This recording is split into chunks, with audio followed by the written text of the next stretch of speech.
ನಮ್ಮ ಹೆಸರು ಸುರೇಖಾ ಮೇಟಿ ಅಂತ. ನಾವು ಬಾಗಲಕೋಟೆಯಿಂದ ಬಂದಿದ್ದು. ಇಲ್ಲಿ ನೋವಾ IVF ಫರ್ಟಿಲಿಟಿ ಇದ್ರೊಳಗೆ ಮಹೇಶ್ ಕೊರೆಗಾಂವ್ ಸರ್ ಕಡೆ ಟ್ರೀಟ್ಮೆಂಟ್ ತೊಗೊಳಕ್ಕೆ ಬಂದಿರ್ತೀವಿ. ಸರ್ ಕಡೆ ಟ್ರೀಟ್ಮೆಂಟ್ ತೊಗೊಂಡಿದ್ದು ಚಲೋ ಆಗಿದೆ. ಇಲ್ಲಿ ಎಲ್ಲ ಸ್ಟಾಫ್ಗಳು ಚೆನ್ನಾಗಿ ಇನ್ಸ್ಟ್ರಕ್ಷನ್ಸ್ ಎಲ್ಲ ಕೊಡ್ತಾರೆ ಮತ್ತು ಎಲ್ಲ ರೀತಿಯಿಂದನೂ ಸರ್ ಹೆಲ್ಪ್ ಮಾಡ್ತಾರೆ.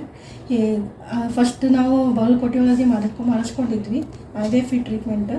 ಅಲ್ಲಿ ಸಕ್ಸಸ್ ಆಗಲಿಲ್ಲ. ನಾವು ಇದು 7 ವರ್ಷದಿಂದ ಟ್ರೈ ಮಾಡ್ತಾಯಿದ್ದೀವಿ, ಆಗಿದ್ದಿಲ್ಲ. ಈಗ ಸರ್ ಕಡೆಯಿಂದ ಸಕ್ಸಸ್ಫುಲ್ಲಾಗಿ ಖುಷಿಯಿಂದ ಟ್ರೀಟ್ಮೆಂಟ್ ತೊಗೊಳಕತ್ತಿದ್ದೀವಿ. ಮೊದಲನೇ ಸರಿ ನಾವು ಬಾಗಲಕೋಟೆಯಿಂದ ಬಂದಿದ್ದು.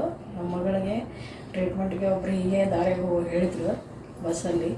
ಅವರ ಇದರಲ್ಲಿಂದ ನಾವು ಇಲ್ಲಿ ಬಂದು ಭೇಟಿಯಾದಾಗ ಅವರು ನಮಗೆ ಬನ್ನಿರಿ ನೋಡ್ತೀವಿ ಅಂತಂದರು. ಬಂದು ಚೆಕ್ ಮಾಡಿ ಹೇಳಿದಾಗ ಅವ್ರದ್ದೇ ಎಲ್ಲ ಇದನ್ನು ಮಾಡಿ ಅದೆಲ್ಲ ಇದು ಮಾಡಿ ನಮಗೆ ಇದು ಮಾಡಿ ಟ್ರಾನ್ಸ್ಫರ್ ಮಾಡಿದ್ದಾರೆ. ಚೆನ್ನಾಗಿ ಅದು ಪಾಸಿಟಿವ್ ಬಂದಿದೆ.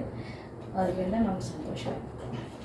ಬಾಗಲಕೋಟೆ ಒಳಗೆ ಮಾಡಿಸಿದ್ದು ಸಕ್ಸಸ್ ಆಗಿಲ್ಲ. ಬೇರೆ ಊರಿಂದ ನಮ್ಮ ಕಡೆಯಿಂದ ಜನಗಳು ಜಾಸ್ತಿ ಇದ್ದಾರೆ, ಅವರು ಬರಬೇಕಂತ ಇಚ್ಛೆ ಪಡ್ತಾ ಇದ್ದಾರೆ ಸರ್ ಕಡೆ ಟ್ರೀಟ್ಮೆಂಟ್ ತೊಗೊಳಕ್ಕೆ. ಮತ್ತು ಗೌಡರ್ ಅಂತೇಳಿ ನಮ್ಮ ಕಡೆ ಒಬ್ಬರು 17 ವರ್ಷದಿಂದ ಆಗಿದ್ದಿಲ್ಲ ಅವ್ರಿಗೆ ಮಕ್ಕಳು. ಇಲ್ಲಿ ಟ್ರೀಟ್ಮೆಂಟ್ ತೊಗೊಂಡ್ಮೇಲೆ ಅವ್ರಿಗೆ ಒಂದು ಮಗು ಆಗಿದೆ ಈಗ.